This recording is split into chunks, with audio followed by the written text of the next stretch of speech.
You are denying the girl her potential. How many 7-year-olds are doing advanced calculus? You forgot the negative sign on the exponent. Mary, why don't you say anything? Frank says I'm not supposed to correct older people.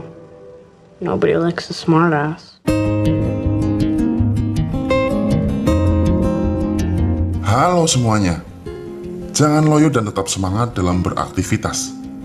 Seperti biasa, channel ini akan menemani kalian dari kegabutan atau aktivitas apa saja yang tidak berguna sama sekali. Bagi kalian yang sedang bingung mencari film, kami akan sajikan alur cerita film apa saja yang membuat kalian semakin tegang dan bergairah. Film yang akan dibahas kali ini adalah Gifted, dirilis pada tahun 2017 yang mengisahkan tentang perebutan hak asuh seorang anak jenius berumur 7 tahun. Dia bernama Mary. Perebutan hak asuhnya dilanjutkan di pengadilan oleh pamannya bernama Frank dan neneknya yang bernama Evelyn. Frank bekerja memperbaiki kapal-kapal rusak di pesisir Florida yang hidup bersama dengan Mary. Dan Evelyn mencoba mengambil Mary dari Frank setelah mengetahui bahwa dia adalah anak yang jenius. Bagaimana cerita selanjutnya? Jangan kemana-mana dulu. Sebelum melanjutkan ceritanya, tekan tombol subscribe dan aktifkan lonceng notifikasi kalian terlebih dahulu. Pada pagi hari, saat Frank sedang menyajikan sarapan untuk Mary, Mary tampak kesal karena dia tidak mau berangkat ke sekolah dan ingin belajar di rumah saja. Namun, Frank tetap memaksakan agar Mary belajar di sekolah. Setelah Mary pergi ke sekolah, tetangga dekat yang bernama Roberta menghampiri Frank. Dia meminta kepada Frank untuk menjemput Mary kembali ke rumah. Frank menjelaskan kepada Roberta bahwa dia hanya menginginkan Mary tumbuh dewasa seperti bocil-bocil pada umumnya. Karena Mary memiliki kemampuan yang tidak dimiliki oleh anak-anak seusia dia, Roberta mengkhawatirkan Mary dan berjanji kepada Frank akan menjaga Mary dari siapapun yang ingin mengambilnya. Ketika bu guru gemes yang bernama Bunny Haniswiti sedang memberikan materi di kelas, Mary tampak bosan karena materi matematika yang diajarkan sangat dasar. Dia juga menanyakan kepada guru tersebut, sekolah macam apa ini? Dasar bocil. Karena perilaku sembrononya, Mary diberi beberapa pertanyaan matematika oleh Bu Boni. Dia menjawab dengan begitu cepat, sehingga membuat guru itu terkejut. Bahkan, gurunya pun sampai menghitung dengan kalkulator untuk mencocokkan jawaban Mary. Awalnya Bu Boni belum mengetahui jika Mary adalah anak yang jenius. Dia juga menceritakan kepada teman sejawatnya. Perilaku sembrono Mary tak hanya kepada guru saja. Ketika kepala sekolah sedang menyapa kepada anak-anak, Mary langsung mengangkat tangannya.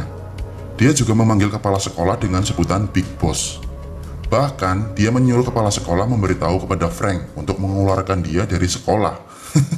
Goblok. Bu Boni semakin penasaran dengan Mary. Dia pun menemui Frank saat menjemput Mary seusai pulang sekolah. Dia memberitahu bahwa Mary adalah anak yang jenius.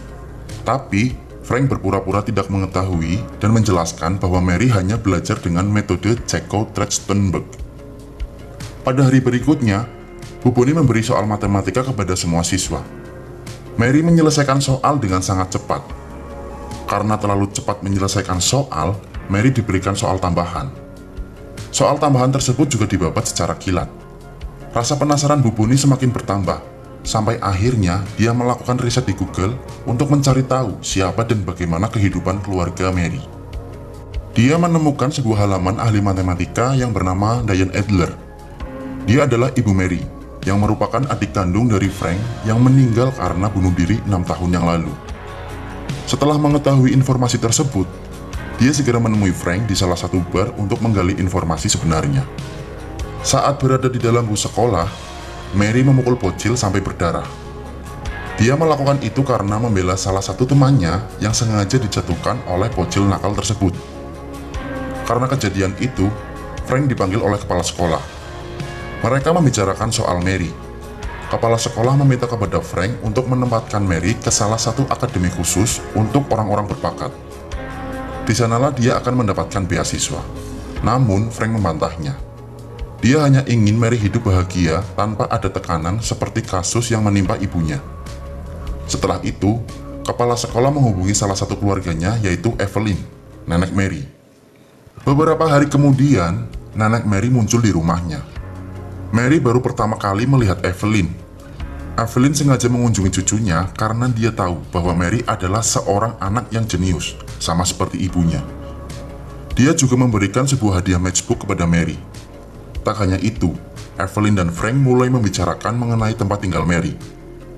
Evelyn bersikeras ingin membawa Mary ke rumah dengan segala fasilitas dan kebutuhan serta kehidupan yang layak bagi Mary. Tapi, Frank juga mempertahankan Mary untuk tetap tinggal bersamanya. Frank tidak mau jika Mary ikut Evelyn akan bernasib sama seperti ibunya. Mereka sama-sama memperebutkan Mary sampai hal ini dibawa ke pengadilan untuk memperebutkan hak asuh tersebut. Pada malam harinya, Frank bertemu dengan guru Mary di salah satu bar. Mereka sedikit membicarakan mengenai hak asuh setelah dibahas di pengadilan pada hari pertama. Dan untuk menyegarkan pikirannya, mereka mabok-mabokan dan melakukan kegiatan menanam ubi di rumah Frank. Pada pagi harinya, Bu Bonnie terkaget dan malu melihat Mary yang sedang mengambil DVD. Senyum itu loh dek, ompongnya gemes. Setelah itu, Frank mendapatkan surat bahwa Mary akan pergi ke Boston bersama neneknya selama 2 hari. Di rumah Evelyn, Mary diperlihatkan foto-foto tentang ibu Mary dan Evelyn. Mary juga diajak Evelyn ke suatu tempat untuk melihat dan menyelesaikan persoalan matematika. Di sana juga Evelyn memperlihatkan masalah milenium yang terpajang di dinding sebagai tempat mengenang para ahli matematika untuk memecahkan persoalan besar. Mary sangat terkesan karena di salah satunya ada nama ibu Mary yang terpampang di sana. Dia menjadi termotivasi untuk mendapatkan suatu gelar tersebut. Kemudian, dia diperlihatkan soal matematika untuk diselesaikan. Dia hanya berdiam diri, dia terus berpikir tentang soal tersebut. Nampaknya soal tersebut terlalu besar baginya. Evelyn mengajak pulang Mary karena dia kesal kepada dosen matematika yang memberi soal acak untuk anak seusia Mary. Saat hendak pulang, Mary memberitahu kepada Evelyn jika soal itu salah. Mereka bergegas kembali ke ruangan dan membenarkan soal tersebut yang membuat kacau. Pada akhirnya, Mary bisa menuntaskannya. Mary menceritakan kepada Frank jika dia menyukai neneknya, tetapi dia tak ingin tinggal bersamanya. Dia juga meminta Frank berjanji agar tidak meninggalkan Mary dan tetap tinggal bersama. Di persidangan kedua, Evelyn menyekok seorang pria untuk mengakui sebagai ayah Mary. Namun, hal itu terbongkar oleh pengacara Frank dengan beberapa bukti kuat yang membuat pria tersebut kebingungan. Pada persidangan berikutnya, situasi menjadi tegang. Karena pertanyaan-pertanyaan pengacara mereka membuat Evelyn dan Frank menceritakan masa lalu kehidupan Diane dan keinginan Diane untuk kehidupan anaknya nanti. Sebenarnya Frank adalah seorang profesor di Boston yang mengajarkan tentang ilmu filsafat. Keluarga mereka tergolong dari orang-orang pintar dan cerdas.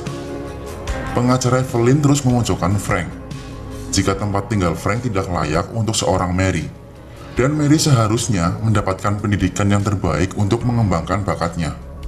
Karena terus tertekan dengan pertanyaan pengacara, sontak Frank menjelaskan amanat dari adiknya, yang menginginkan Mary menjadi seorang gadis pada umumnya, dan memiliki kehidupan bahagia yang mempunyai teman dan tidak mempunyai tekanan. Perseteruan antar pengacara semakin memanas, dan kedua belah pihak tidak akan menemukan titik ujungnya.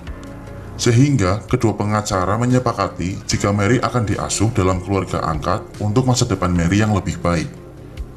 Evelyn dan Frank juga bisa mengunjungi Mary setiap saat di keluarga angkat tersebut.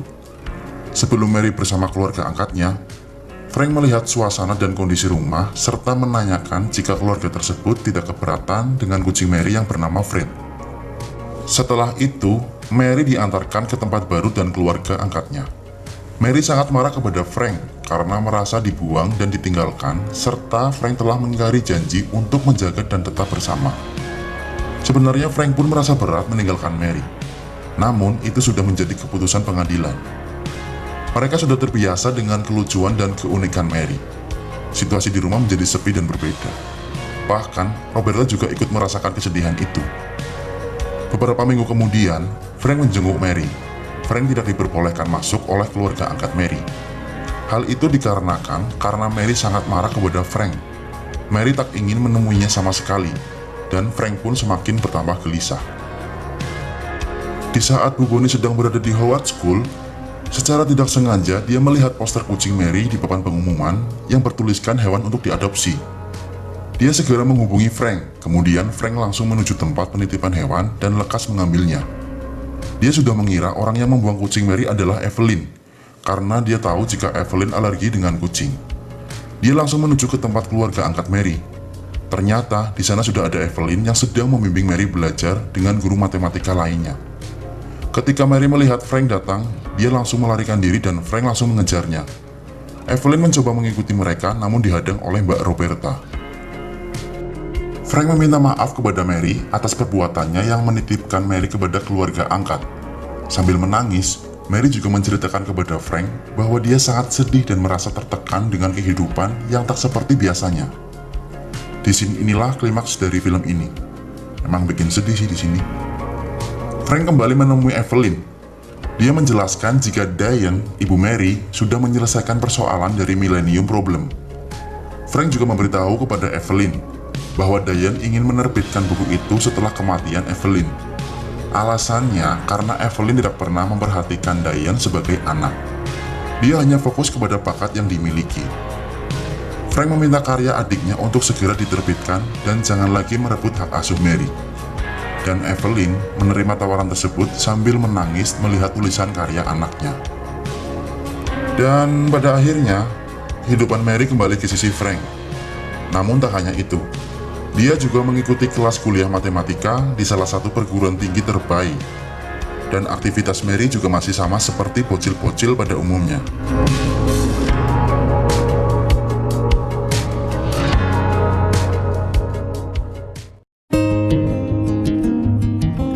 Kalau menurut saya, ini sih film keren.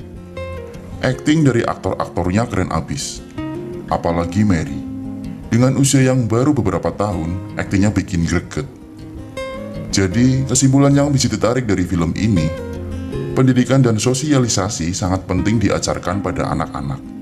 Apalagi sebagai orang tua harus memberikan perhatian khusus pada anak mereka, terutama kasih dan sayangnya. Dan semoga bocil-bocil zaman sekarang bisa menjadi pintar dan lebih baik dalam hal akademik serta tingkah laku. Terima kasih sudah menonton video kami. Dan dukung terus channel ini nggih, mas-mas, mbak-mbak. Tunggu film yang akan kami bahas berikutnya. Salam kecup basah.